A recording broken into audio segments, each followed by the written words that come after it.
What are APIs and how to use them in a Swift project? Today we are going to tackle that, and make sure to check out rebeloper.com/mentoring.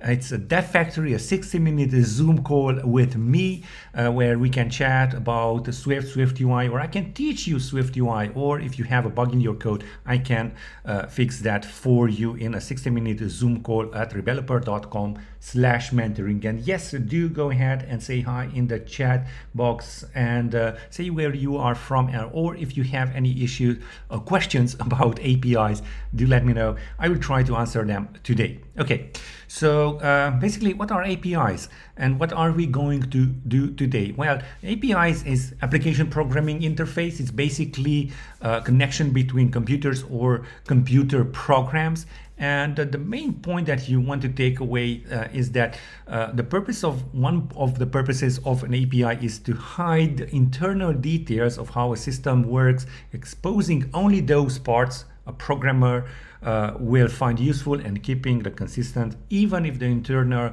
of the details later change. So yeah, if you are interacting with the API, that's what you are going to do. And we are going to interact with the PEXELS API. And yeah, we are going to also build out our Swift SDK, because if we go right over here, so let me just go to our that image and video API. Hey Nguyen, hello there. Where are you from? Let me know where are you from. And Agatha, welcome. So yeah, you can just get started to get your API key. I already did that and saved it into my project, which we will take a look at in just a second. But yeah, this is the documentation, and this is the API, the PEXELS API documentation. You can just go through it. As you can see, there's the link, pexels.com API/documentation. And we are going to get a photo resource. So basically, we are going to get back, we are going to kind of fetch a photo JSON object from kind of this endpoint. And of course, we are going to use our authorization with our API key. Make sure that you do have your own API key also for this to work. And basically, this is what we are going to get back. And yeah, let's take a look at our Xcode project. By the way, before I jump into the demo project, it will be just a simple project. Because there is no Swift PEXELS API, there are other SDKs, sorry. There are no Swift PEXEL SDKs. Other SDKs do exist, but no Swift. I have created a PEXELS Swift package, which you can take a look at and download and use it to your own advantage. It's at github.com/rebeloper/PEXELS-Swift. So yeah, and here is also an example with that Swift package. So yeah, it's a lot of stuff going on inside the PEXELS API. As you can see, there's quite a lot of things that you can do with it. Today, I'm going to show you how you can interact with this API and how to, in the meanwhile, we are going to get a photo. So let's jump right into our starter project, so-called. I just made a few changes here. I just added my secret, so yeah, you don't know the API key that I'm using. And then just added a button and a fetch photo function, which will have a task to fetch a photo. And that's it. This is where we are starting off. And let's just talk a little bit about our endpoint. So basically, this is what we are trying to call. And this JSON blob will be what we are going to get back. So yeah, we are going to create kind of these three strings. We're going to create a PEXELS URL route. Then we are going to create a PEXELS URL request. So yeah, that's where we are going to compose that URL request at line 2 that you can see in the example request. And then we are going to create a kind of a get function from PEXELS that will have will use the PEXELS URL request to fetch that data, and this here decode that data into our photo model, and that is our last step. We are going to create a public struct called photo that will be a codable, and I will just walk you through this. Finally, we are going to basically get this JSON blob in our application as a model that Swift code can easily use. So yeah, let's just start off at the beginning, and let's talk about the authorization, because here it says, okay, we do need API key for the authorization. So we want to launch our application by initializing our PEXELS app. That's what I'm going to call it, our PEXELS app with an API key. So let's just jump back into Xcode. We're going to have quite a lot of coding today, but bear with me. At the end, we are going to fetch that photo. Go ahead and check out also the chapters there. It's in the timeline, so you know where to jump to if you're interested in some other parts of this tutorial. Okay, so let's create a new file, and it will be a Swift file, and I will name this PEXELS app. So PEXELS app. Okay, and I will leave it in the API. There we go. And yeah, make sure if when you are testing this out that you do create kind of this secret. It's basically a struct where I can just access my PEXELS API. So import foundation, I will name this public because when I created this project, I also created, as you already saw, a Swift package, and some parts of this package has to be public. So in order for you to use that Swift package, so you'd be able to use that Swift package. So I'm just going to write out all of these functions as public when necessary. Okay, it will be a struct, so public struct called PEXELS app. And what this will have is a public static function. So public static, not function, a variable, API key, and that will be an empty string. And I also want to create an initializer for this. We are going to initialize that in the PEXELS API app file. You will see in just a second. So again, a public static init.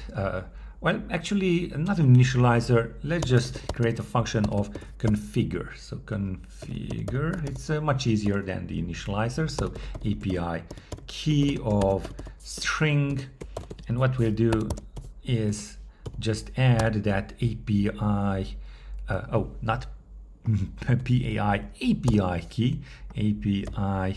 key equals API key. And basically that's our first file, and now let's just use it so we don't have to worry about it.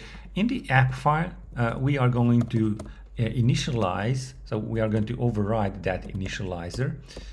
And basically what we are going to do here is just go PEXELS app dot configure with API key, and you just add in your string value right over here. But what I'm going to do is use the secret dot PEXELS API key. So yeah, I'm not going to share it in this live stream. So at this point, we have set up our API key in this variable. Really, really nice. Now let's talk about the URL route, because that's our next step. We are going to create a new file, Swift file. Let's just call it URL, PEXELS URL route. PEXELS URL route. Okay, let's create that. And this will be an enumeration of the paths and the query items. Now, in this tutorial, I'm just going to cover the paths. Go ahead and check out the Swift package for the query items. That's kind of a next step, but it's easy to understand. Okay, so let's create our enum. So public enum PEXELS URL route. There we go. And This will have some cases. I'm just going to add only one case. So the case of photo, and all of the photos in Pexels have an ID. So I'm just going to add an ID. And by the way, that ID is an int value. And yeah, these are the routes that we will be able to call from the Pexels API. And there are much more. That's why we can have all of these cases. Now, what we want to do here is get the path and the query items for this specific case. So let's create these functions. So static func path. And for the path, I'm going to add a route for route. That will be Pexels URL route. In our case, we are going to only have one. And this will actually return a string that we are going to use to create our call URL. Actually, our URL request will going to be created from this string also. So according to that route, so let's just go route. And of course, we only have one thing here, and we are going to return. So return, and let's take a look at how this will look like. So as you can see, we have our host, our base URL, and then we have this v1 photos. This is kind of what we want to add in here. So let me just copy this out and go back, paste it in there, and then just add the ID. So here we have the ID. As you can see, it from right over there. Okay, we are going to add the host and the base URL later on. So this is our route. Next up, we want to create a static function for our query items when we are going to need them. Again, a more detailed example is in the Swift package. Okay, so static func, and that will be query items. And again, for our route, and that is Pexels URL route. Again, we are going to get back something, and in this case, it's not going to be a string. The string will, we don't need a string. We need an array of URL query items.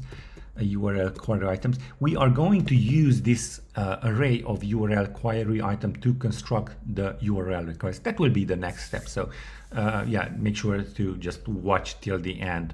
And again, we are going to use a switch statement for our route. And of course, we have only one case. We are not going to use the ID in this case, so we can just simply add an underscore. Make sure that you do add underscores when you are not using any of those values. And we are going to return an empty array in this case. So please check out for more examples, Pexels Swift, or the Pexels Swift example. So yeah, it's right in there for our query items. But yeah, I just added in here because we are, if you want to build out the whole API for Pexels, you do need to use also query items. And that's our second file. Now it's time to move on to our creating our URL request. So right over here, let's create a new file. Again, let's call it Pexels URL request. Pexels URL request. Okay, let's hit create, and let's create our struct again. Public struct Pexels URL request. We're just going to paste it in there, and this will actually have only one function, and that is to create that URL request. And we are going to use that URL request to request our data. So this will be a public function, public static func, and create our URL request for the route, and the route will be Pexels URL route, and we are going to return a URL request. There we go. So yeah, according to the type of the URL route, we are going to construct a URL request. Okay, so this will be a little bit more complicated, but let's just type this out, and I will just go through this one by line. But yeah, this is kind of the most important part of our tutorial. So let's dive into it. First of all, we need to create a variable, components, there we go, which is an actual URL components. Now from this URL components, we are going to create our URL request. Components, there we go.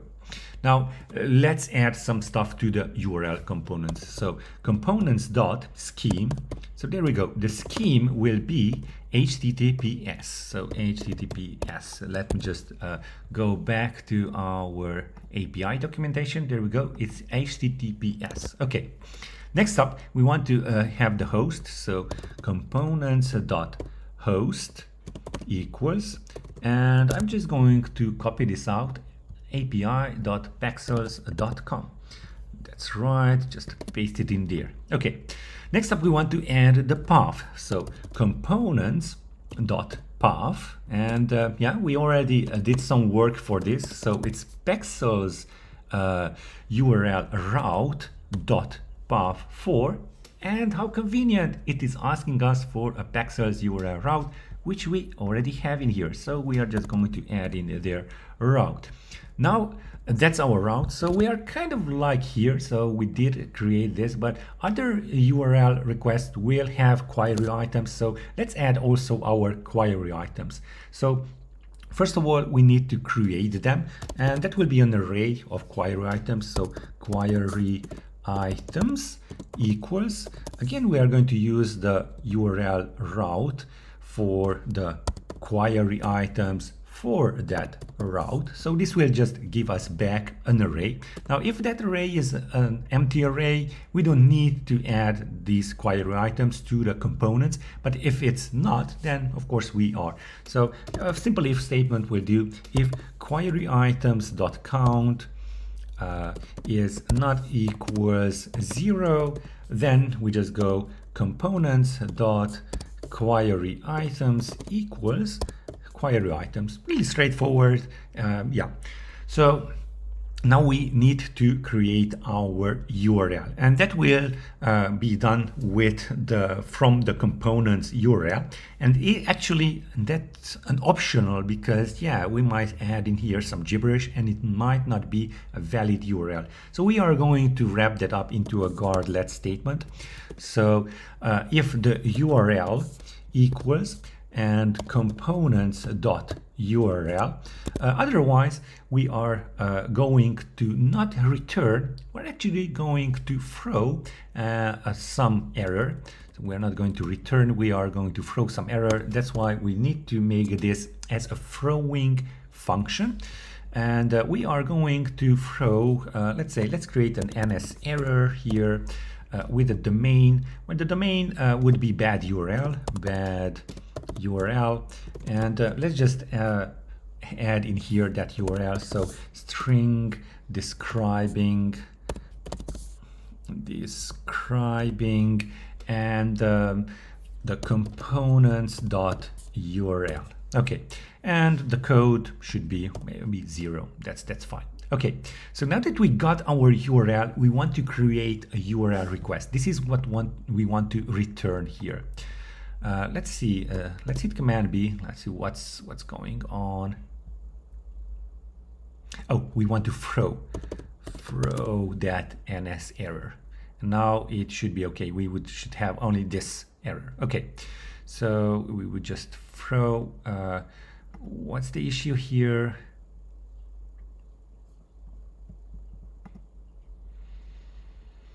Guardlet else. We want to throw. Actually, this looks good. Let's see. Okay, we are going to take a look at that later on. Maybe we have some warnings here, but it should be okay. So let's create our URL request.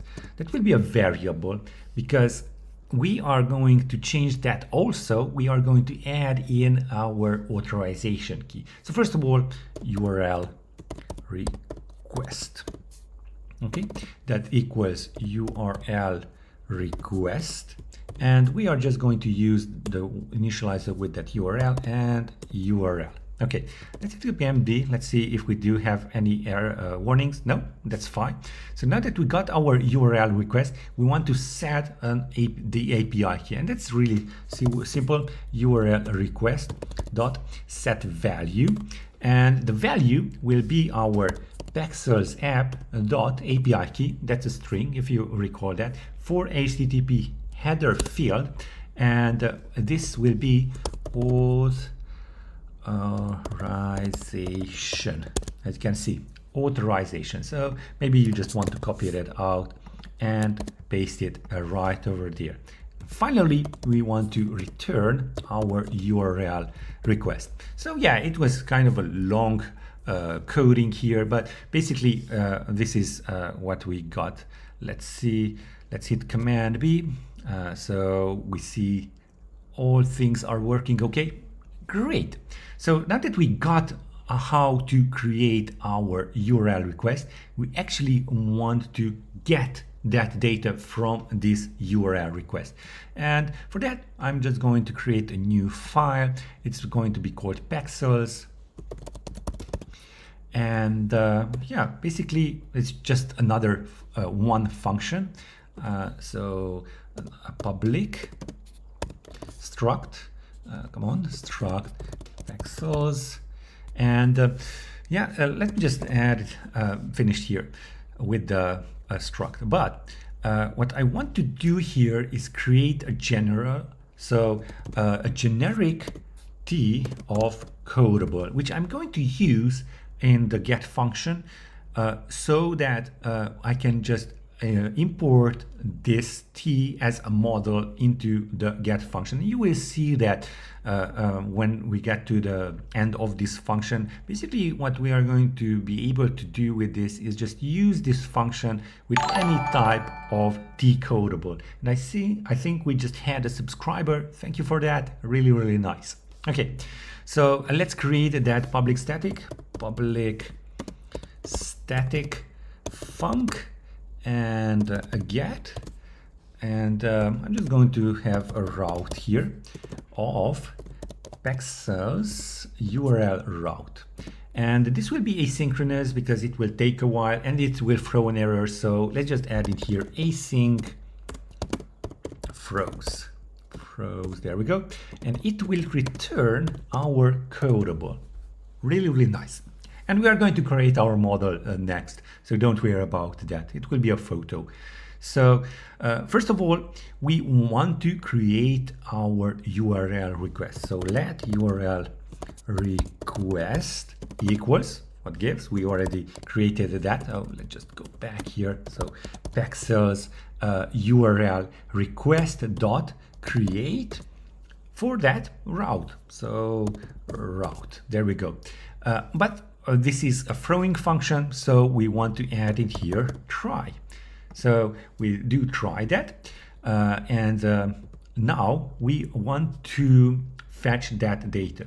So how do we do that? Well, the modern way of doing this is with the URL session shared.data, and this will give us back a tuple, the data and a response. So let's create that. Here's our tuple, data and response. There we go.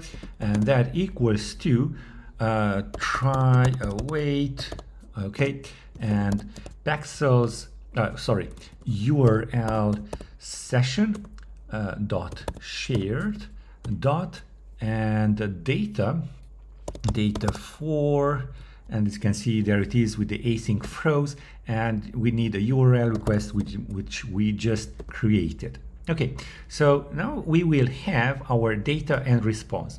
First of all, we want to check if the response is a success response. So how to do that? Well, first of all, we want to make sure that the response is an HTTP URL response. So guard let response equals response as HTTP URL response. Otherwise, again, we're not going to return, but we are going to throw an NS error, and with the domain, let's see, response, maybe let's just have response is not a valid HTTP URL response. Okay, and let's have a code of -1. So now that we do have a valid HTTP URL response, we want to check if this is between 200 and 299. Again, with a guard. So a guard, and let's just have 200 between 299 contains that element, and the element is the responses status code. As you can see, it's an int value. Otherwise, we want to also throw an error. So again, throw NS error, and the domain network error, and the code, well, let's just go with the responses status code. Great. So now that we know that this has been a successful response, so now we can use the data. And because the model might not be the same as the data we are trying to feed into it, we do need to use a do catch statement.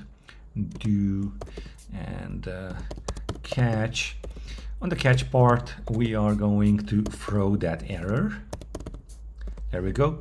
And right over here, we want to return. So this is kind of what we are returning right over here. We are going to return, and we are going to try to decode with the JSON decoder.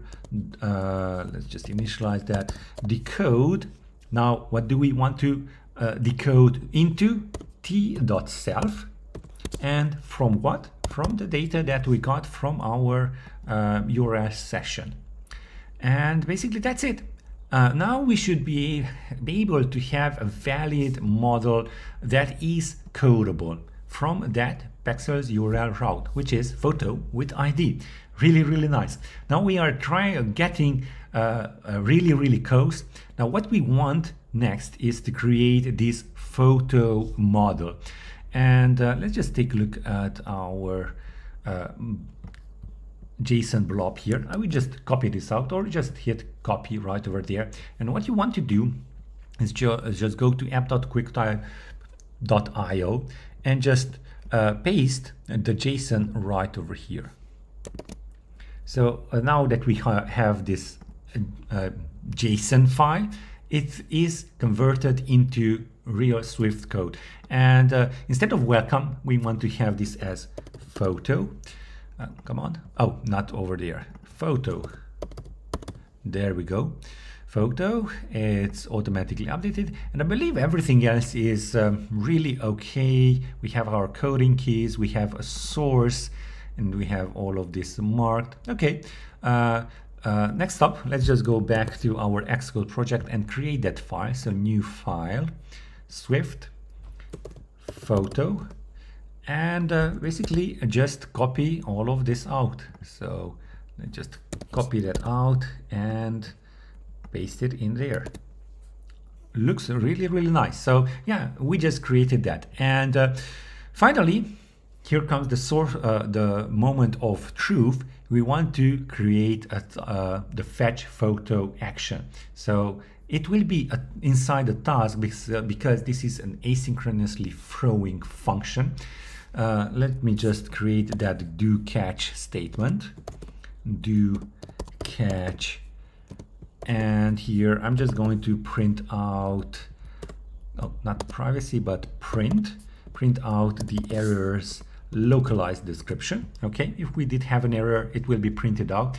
Now here we are going to create a photo, and that is try await, because the get function is an async throwing function. That is PEXELS. We are going to provide the model, so it's a photo. That's the T that I was talking about. And then dot get and we are going to give it a route. Currently there is only one route, and that is the photo. And here I'm going to copy out actually the example. So let's just copy that out and paste it in there. Great. And finally, let's just print out our photo so we know that it actually worked. And that's it. Let's see how we can test this out. Let's select our simulator. Let's build and run.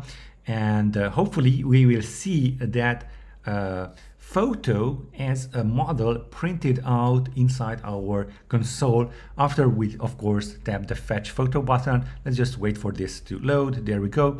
And when I tap fetch photo, there we go. It's really nice. It just did fetch that photo, and here is our model. Now, the cool part here is that this is a Swift model. So if we just go photo.id, it will just print out the ID, and it's really, so you can use it really easily. There is our ID, so you can use it easily inside your project. Let's just build and run one last time so you can see what other options so do we have here when we are fetching it. You can see that we have a photographer URL, all of that stuff that you can just use. And finally, if you do want to download that image, you want to grab one of these links from the source.